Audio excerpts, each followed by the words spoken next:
कर्ण का जन्म महाभारत के एक महत्वपूर्ण और रहस्यमय प्रसंग से जुड़ा हुआ है। उनकी कहानी में रहस्य, देवताओं का आशीर्वाद और मानव भावनाओं का गहरा मिश्रण है। यह कहानी उनके जीवन की शुरुआत से लेकर उनके महानता और बलिदान तक के सफर को दर्शाती है। कर्ण का जन्म कुंती नामक महिला से हुआ, जो पांडवों की मां थीं। उनके जन्म का कारण एक दिव्य वरदान था, जो उनके द्वारा एक देवता से प्राप्त किया गया था। यह घटना इस प्रकार है। कुंती जब युवावस्था में थीं, तब उन्होंने अपने पिता कृष्णपुत्र से एक वरदान प्राप्त किया था। इस वरदान के अनुसार कुंती किसी भी देवता से संतान प्राप्त कर सकती थीं। यह वरदान उन्होंने एक दिन ऋषि दुर्वासा से प्राप्त किया था, जब वह कुछ समय के लिए उनके घर आए थे। ऋषि दुर्वासा ने उन्हें यह वरदान दिया कि वह देवताओं को पुकार सकती हैं और उनसे संतान प्राप्त कर सकती हैं। कुंती, जो उस समय युवती थीं, ने एक दिन इस वरदान का परीक्षण करने का विचार किया। उन्होंने सूर्यदेव को आह्वान किया, जो विश्व के प्रकाशदाता और शक्तिशाली देवता माने जाते हैं। सूर्यदेव ने उनके आह्वान को स्वीकार किया और उनसे एक संतान का वचन लिया। कुंती ने सूर्यदेव से एक शक्तिशाली पुत्र प्राप्त किया, जो अत्यधिक तेजस्वी, बलशाली और महान योद्धा बनने वाला था। सूर्यदेव ने उसे कर्ण के रूप में जन्म दिया।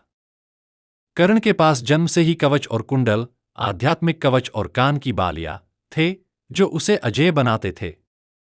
कुंती अविवाहित थीं और उनका समाज में विवाह से पहले संतान होना किसी तरह से भी उचित नहीं था।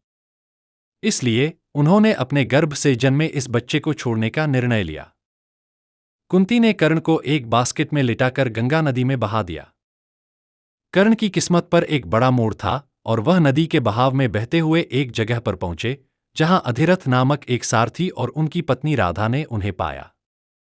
अधिरथ और राधा, जो कौरवों के राजा धृतराष्ट्र के सारथी थे, ने कर्ण को अपनाया और उसका पालन पोषण किया। राधा और अधिरथ ने कर्ण को सूतपुत्र के रूप में पाला, क्योंकि वह उनके परिवार का हिस्सा बने थे।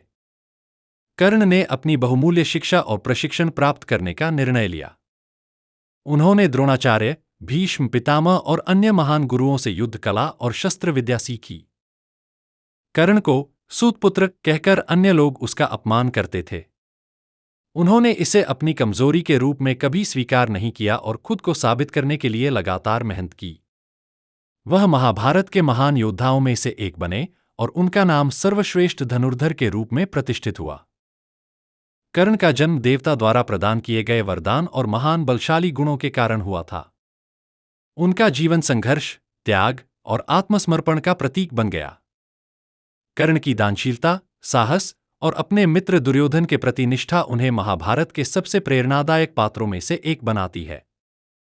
कर्ण का जन्म एक अत्यंत भावनात्मक और ऐतिहासिक घटना है, जिसने उनके जीवन को गहराई से प्रभावित किया।